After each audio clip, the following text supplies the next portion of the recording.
Hello chess friends and welcome to Azarov Chess Channel, to my advanced chess theory, and welcome to the part 1 of the King's Indian defense. Today we'll analyze the orthodox or the classical line. If you're watching this video, please watch first the introduction video of the King's Indian, because there is this main principle I've already explained in the King's Indian. And today we start with our first session, part of the session of the King's Indian with the game. It was played in 2015 in top grandmaster level between Wesley So and Hikaru Nakamura. Hikaru Nakamura with the black pieces. He is really a master of the King's Indian. If you want to play the King's Indian, watch his games. He is really a great player in this kind of defense. Other players that you can watch are players like Garry Kasparov, or of course the legendary Robert James Fischer. He also played often the King's Indian. So let's see the game.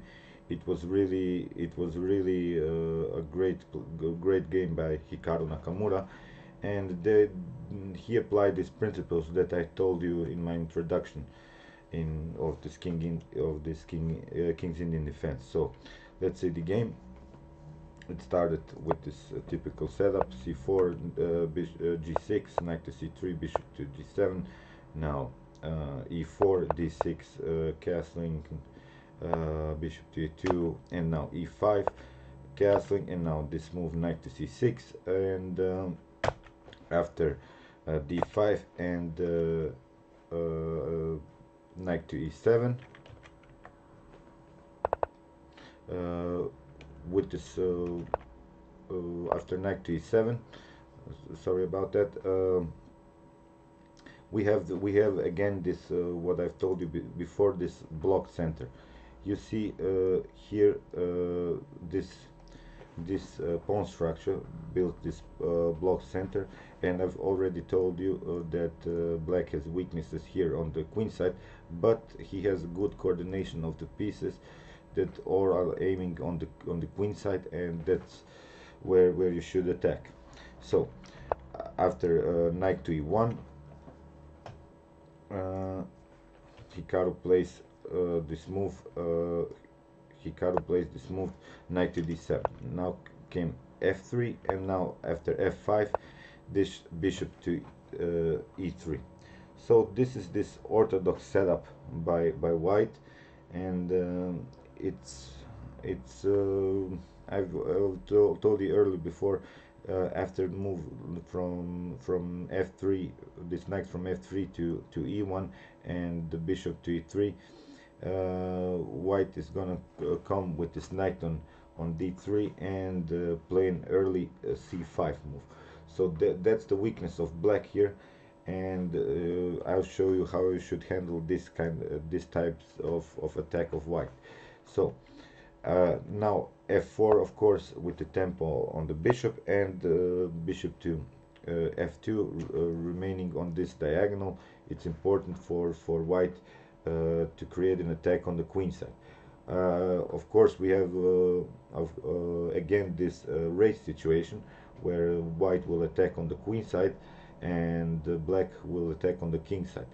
So this is again, after this block center that I've told you, this often happens, this race situations when the center is blocked.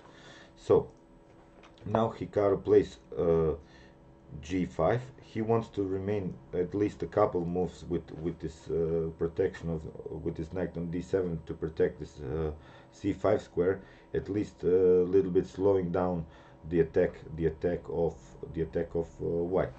So after that came knight to d3, and now knight to g6, good square for the knight. And now came the early attack on this c5 square, and now Hikaru plays knight to f6. Now after this move, rook to c1, you should know here a defensive principle. If you don't play this move, you will probably lose the game. So it's important for you to play the next move, because the threats are, if you play something like, I don't know, uh, h5. So that's what I've told you before. In this race situation, you should somehow block the side where you weak at, and try to get an early attack on the other side where you are standing better. So here the threat is, after taking, and now comes this move, knight to b5, and of course on the attack on this a7 pawn, and with the threat of playing c7 after move like a6. Then comes here the knight on c7, rook here, and now placing the knight on a good square here on the e6. If you take, and it's hard for black to take this pawn, because some moves like knight to b4, and then maybe knight to d5 with the support of this bishop of this diagonal on the king. So that's really what you shouldn't allow in in this position. So what you should do is this. It's an important move. I've told you, if you don't play this move, it's probably you will probably lose the game. So the move is to play rook to f7. It's a really good move. It sort of protects the seventh rank here, and also gives the rook a flexible play, to play something like rook to g7, or maybe rook to h7 after move bishop to f8, protecting protecting this d6 weakness. So that's the setup you should apply here when white plays this move rook to c1. You saw the threats, and now after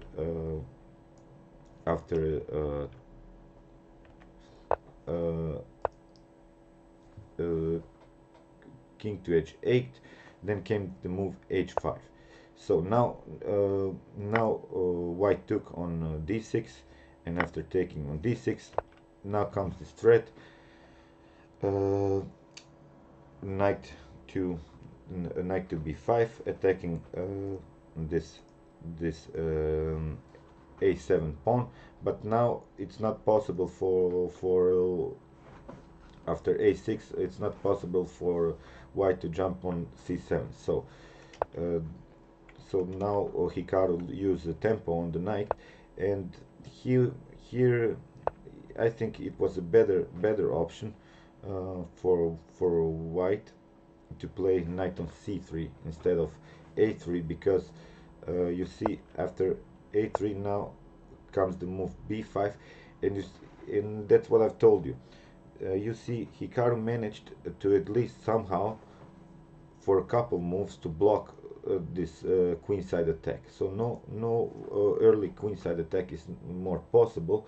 And you see, in the next move, black is preparing g4, maybe h4. So he has still a flexible position to attack the kingside, and white will lose many tempos to at least get some sort of attack. So after that came rook to c6, but it's not a clear threat, and black is already on the advance here. So now, just in our race situation manner, Hikaru attacks with his g4, and he gets on the advance here. So now white makes some pressure on the c file, but here comes the move queen to f8, and in sort of tactical shots are possible here on the f file. So now this, I don't like this move by Wesley, so because it doesn't bring so much for him, because after this move bishop to d7, no exchange on the c file is possible, and now comes this move, this rook to c7, but it's still a question if white should sacrifice this rook for this very good bishop. So now Hikaru plays this very good move. It's sort of this covered attack on this rook, and after moves like g3, after taking, then with the f-pawn taking, the bishop would be attacked, and if he takes, then take the rook. So that's that's what Wesley saw, and he played bishop to e1. Now you see these two knights are really good supporting all of these three pawns that are attacking the king side, and if and with any pawn that white would take, it would weaken the king side, and it's obvious that black is better here. So now came this move. White took on g4, and now a really good play by Hikaru. He played the move f3. So this is a really great play, and the thing about this move from f2 to e1 of this bishop is that he has weakened here the squares and the attack on the king. So after taking, now I told you before in my previous video, to win a game in the King's Indian you have to find the tactical shot. So I've said it before, many players don't like to play the King's Indian because they don't want to calculate so much, but Hikaru Nakamura is one of the best tacticians in the world, and of course he found it, and he played knight takes on e4. Great play. And now here on the attack, of course, on the rook, but I don't think that black would have taken this rook because this bishop is on a really good square. It can jump to f4 or something and create an attack on h2. So Wesley decided to move away the rook, and now another tactical shot with the rook on f3. Of course,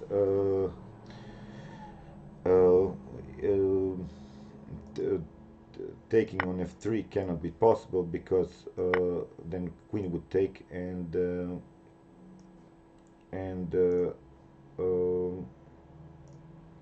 after this queen protection, something like this, and simply taking rook would remain the game with the piece up for black, and that's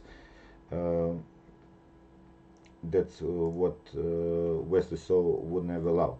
So after rook on taking on f3, rook took on d7. But now here comes the move rook to f1. I've said it already. This bishop on e1, it sort of blocked this rook to protect first rank, and now came, of course, taking is not possible because it's mate, and now came king to g2. So now came this very good move, bishop to e3, but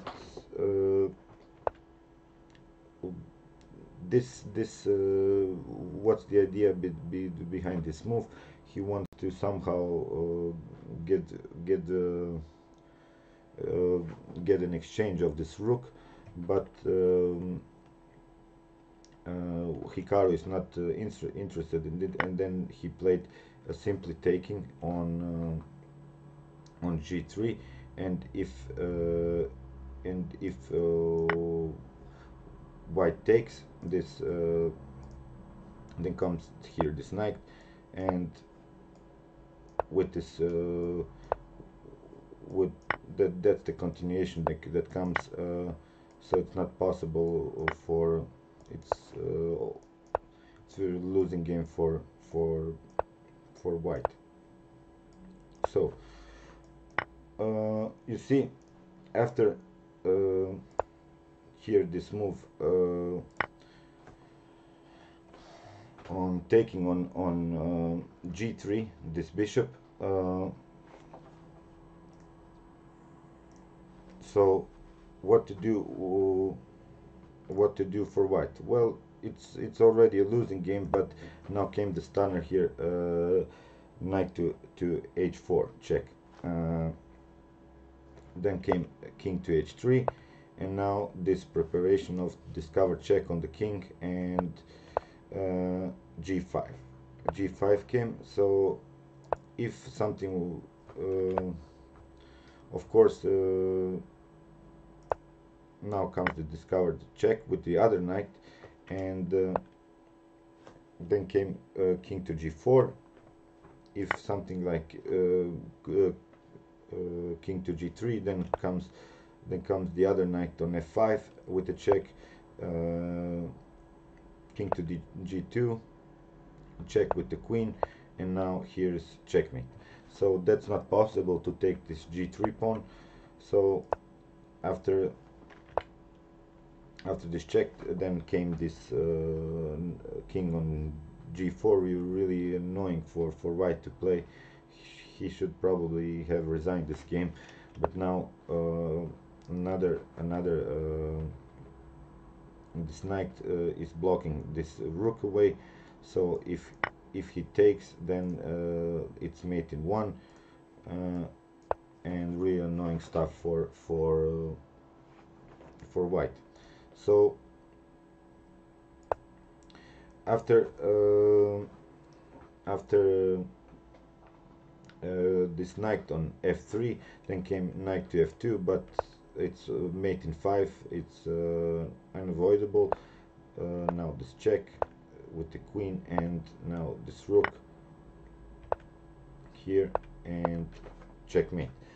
So you see, the important moment for me in this game was after the move here b5. So that's the critical moment for me, because now it's in this opposite side attacks, it's not clear how white should approach on the attack here on this setup of a6 and b5.